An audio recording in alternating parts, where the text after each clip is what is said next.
The power of meditation. Spiritual meditation is the pathway to divinity. It is the mystic ladder which reaches from earth to heaven, from error to truth, from pain to peace. Every saint has climbed it. Every sinner must sooner or later come to it. And every weary pilgrim that turns his back upon self and the world, and sets his face resolutely toward the Father's home, must plant its feet upon its golden rounds. Without its aid you cannot grow into the divine state, the divine likeness, the divine peace, and the fadeless glories and unpolluting joys of truth will remain hidden from you. Meditation is the intense dwelling, in thought, upon an idea or theme, with the object of thoroughly comprehending it, and whatsoever you constantly meditate upon, you will not only come to understand, but will grow more and more into its likeness, for it will become incorporated into your very being, will become, in fact, your very self. If, therefore, you constantly dwell upon that which is selfish and debasing, you will ultimately become selfish and debased. If you ceaselessly think upon that which is pure and unselfish, you will surely become pure and unselfish.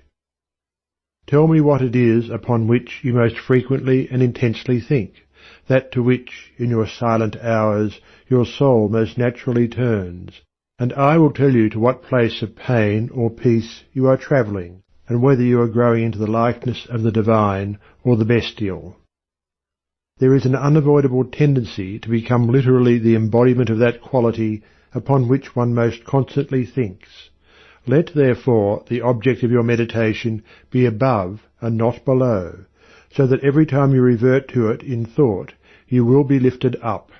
Let it be pure and unmixed with any selfish element.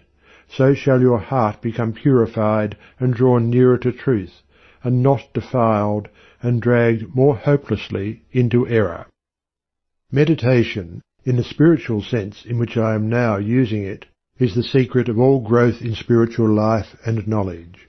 Every prophet, sage and saviour became such by the power of meditation. Buddha meditated upon the truth until he could say, "I am the truth." Jesus brooded upon the divine immanence until at last he could declare, "I and my Father are one." Meditation centred upon divine realities is the very essence and soul of prayer. It is the silent reaching of the soul towards the eternal.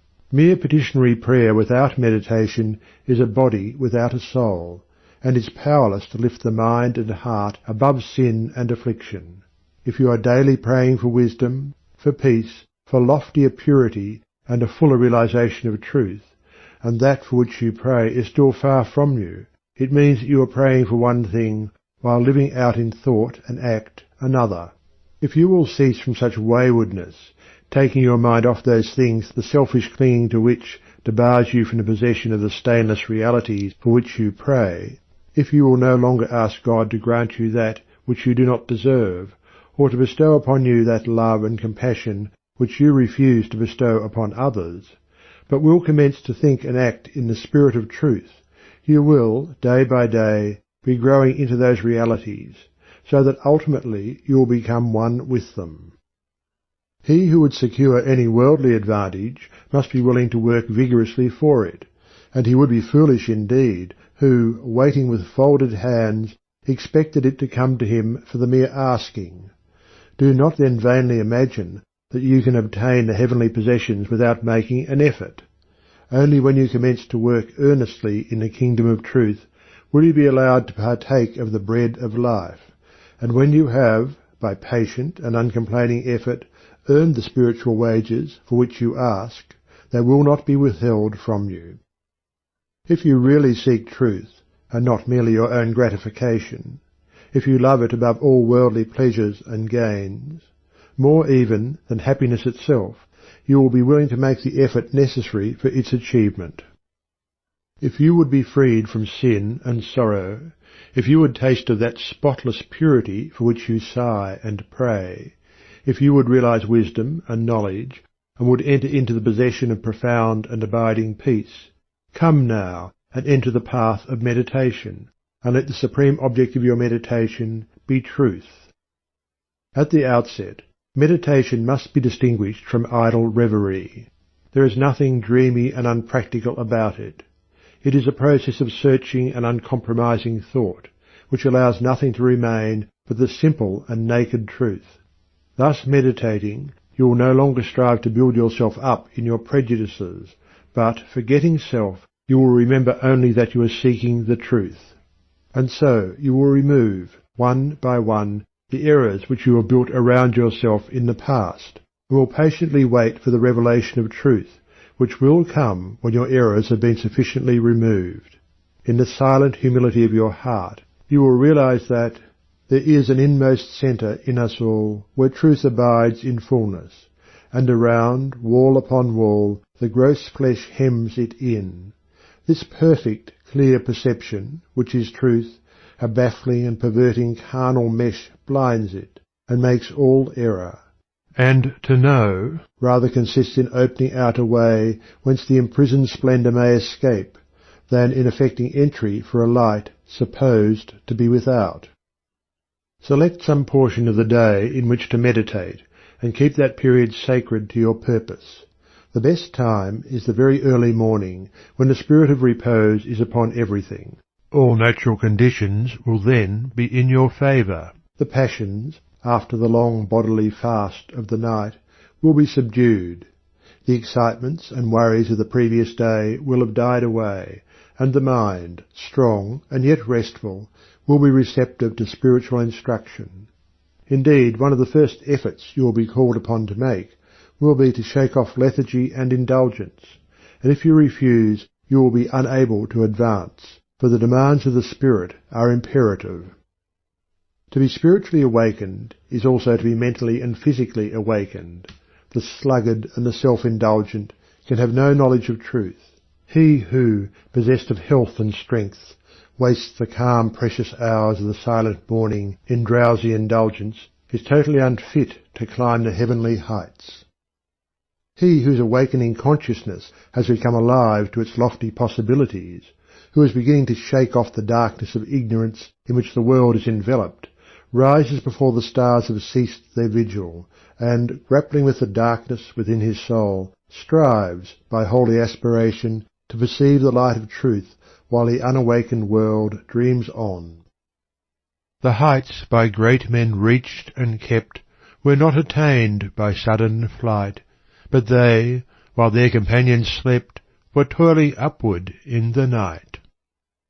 No saint, no holy man, no teacher of truth ever lived who did not rise early in the morning. Jesus habitually rose early, and climbed the solitary mountains to engage in holy communion.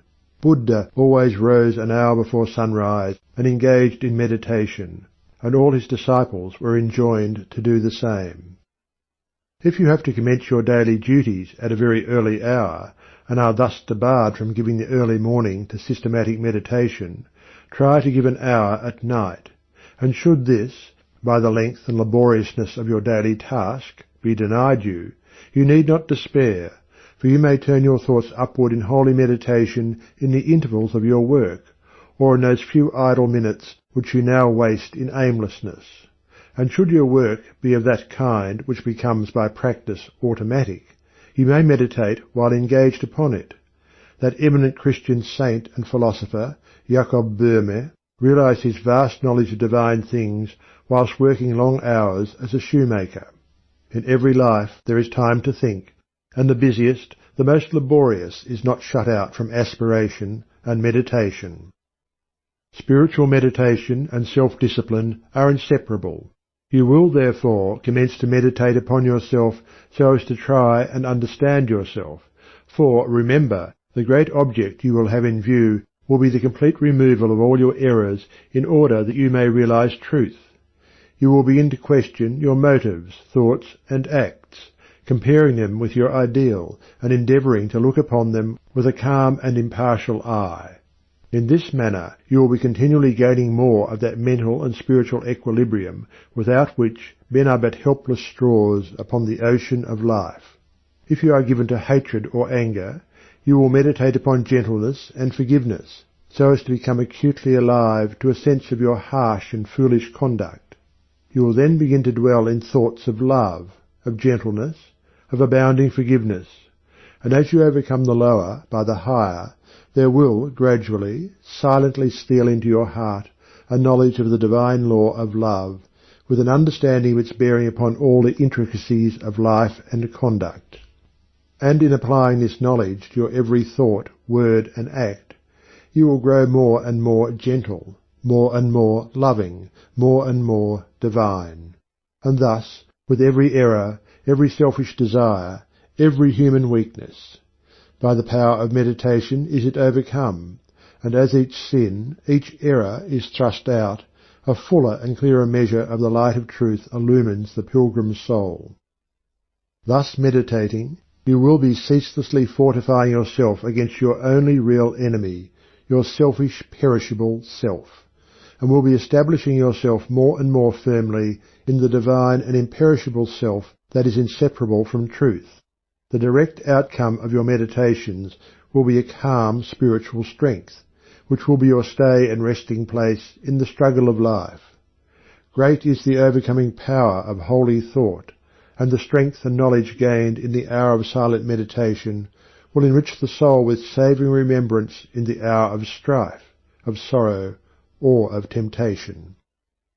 As, by the power of meditation, you grow in wisdom, you will relinquish more and more your selfish desires, which are fickle, impermanent, and productive of sorrow and pain, and will take your stand with increasing steadfastness and trust upon unchangeable principles, and will realize heavenly rest.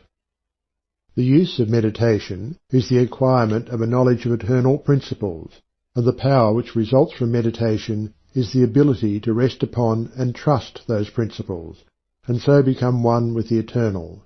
The end of meditation is, therefore, direct knowledge of truth, God, and the realization of divine and profound peace. Let your meditations take their rise from the ethical ground which you now occupy. Remember that you are to grow into truth by steady perseverance. If you are an orthodox Christian, meditate ceaselessly upon the spotless purity and divine excellence of the character of Jesus, and apply his every precept to your inner life and outward conduct, so as to approximate more and more toward his perfection. Do not be as those religious ones who, refusing to meditate upon the law of truth, and to put into practice the precepts given to them by their master, are content to formally worship, to cling to their particular creeds, and to continue in the ceaseless round of sin and suffering. Strive to rise, by the power of meditation, above all selfish clinging to partial gods or party creeds, above dead formalities and lifeless ignorance. Thus, walking the highway of wisdom, with mind fixed upon the spotless truth, you shall know no halting place short of the realization of truth.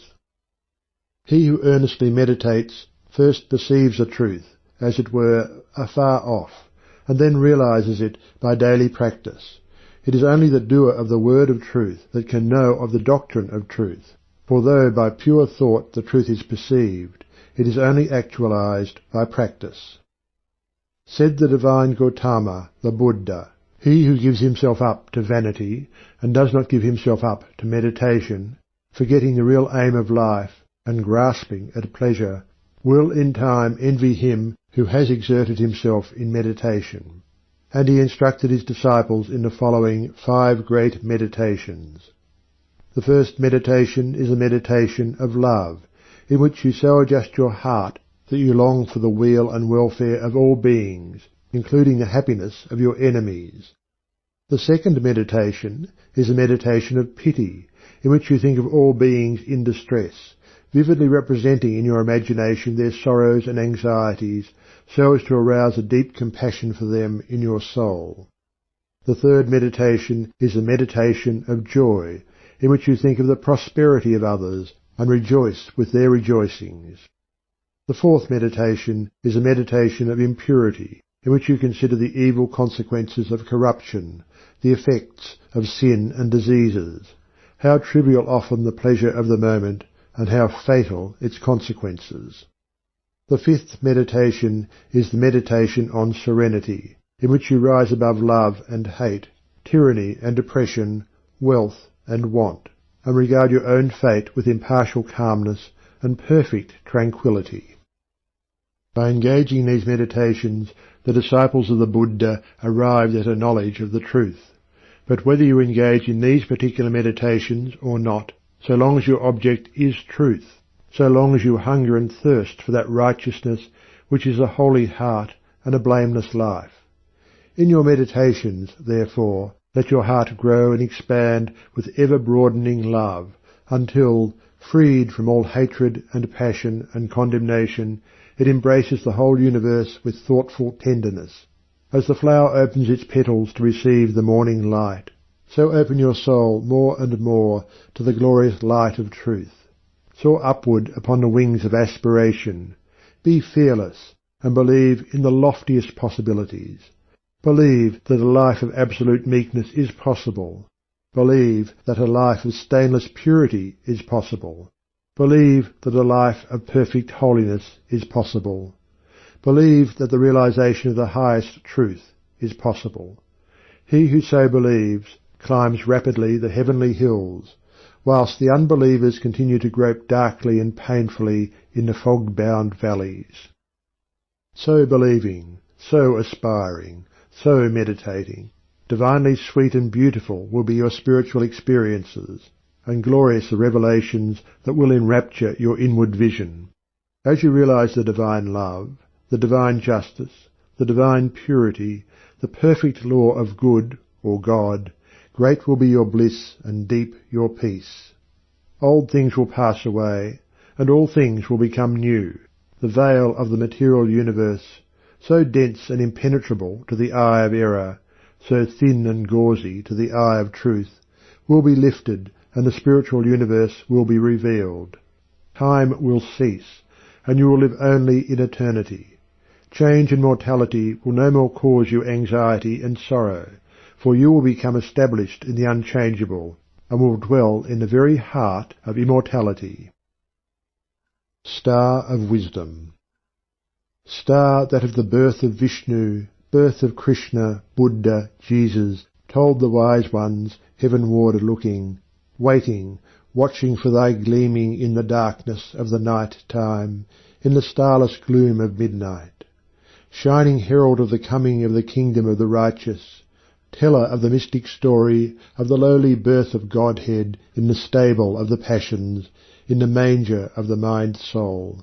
Silent singer of the secret of compassion deep and holy, to the heart with sorrow burdened, to the soul with waiting weary. Star of all-surpassing brightness, thou again dost deck the midnight, thou again dost cheer the wise ones watching in the creedal darkness, weary of the endless battle with the grinding blades of error, tired of lifeless, useless idols, of the dead forms of religions, spent with watching for thy shining. Thou hast ended their despairing, thou hast lighted up their pathway.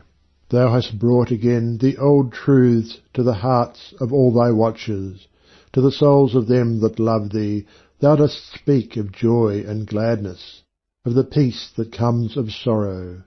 Blessed are they that can see thee, weary wanderers in the night time. Blessed they who feel the throbbing, in their bosoms feel the pulsing of a deep love stirred within them by the great power of thy shining. Let us learn thy lesson truly.